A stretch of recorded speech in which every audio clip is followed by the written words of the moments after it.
The Marquette Law School poll released the results of a new statewide survey today. The poll looked at the upcoming Republican and Democratic primaries in August, as well as the races for governor and U.S. Senate. Charles Franklin is the director of the Marquette Law School poll, and he joins us now. Charles, welcome back. Hi, Charles. Good to see you. Thanks. Good to see you, too. 3 months till the primary. Time flies when you're having this much fun. All right, let's crunch some numbers here. Let's start with the Democratic Senate primary.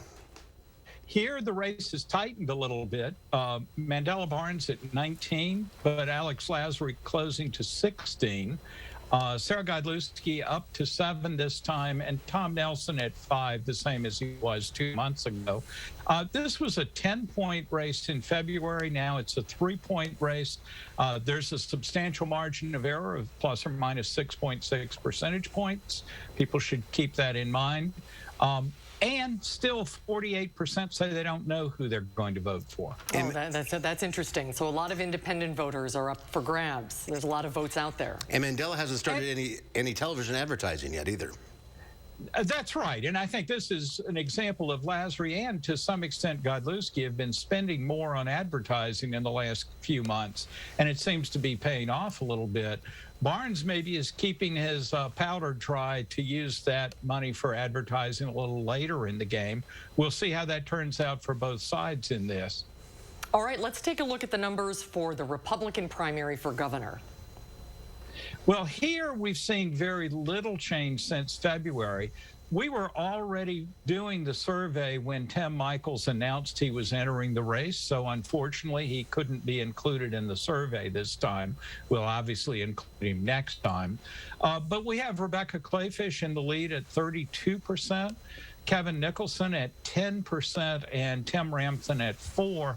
Those numbers are not much changed. Both Clayfish and Nicholson are up 2 points from where they were in February, and Ramthun down 1. But here, too, as with the Democrats, 46% say they don't know who they'll support in the GOP primary. That's a lot of votes on the table, and Tim Michels' entry into the race may scramble that to some extent, and we'll find out in a little while when we do the next survey. You also asked about Michael Gableman and the recount drive that he is spearheading. Not doing so well in the numbers. Yeah, I think the biggest thing here is that an awful lot of people, more than 50%, say they haven't heard enough about that investigation to have an opinion, even though it has been in the news a little bit. And it's net negative, more disapproval than approval by almost 2 to 1.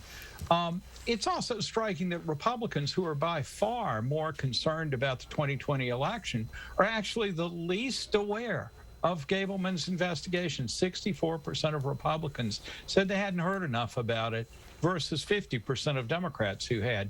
Both of those are pretty big, but it's striking that the group of people most concerned about 2020 seem to be paying least attention to the investigation. That's interesting. Let's take a look at the U.S. Senate race numbers and the race with Senator Ron Johnson. It's just Johnson's approval ratings.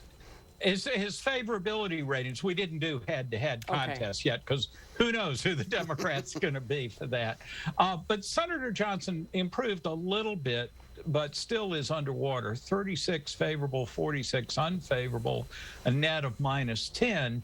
It was a net of -12 2 months ago. So a little bit of an uptick for him, but he's still underwater. We saw this in 2015 and 16, and he recovered on those numbers through the spring and summer.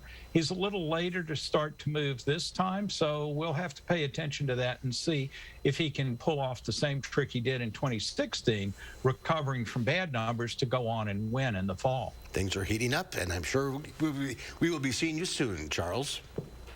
Absolutely. All right, take care. Thank you. Thanks, Charles. Good to see you.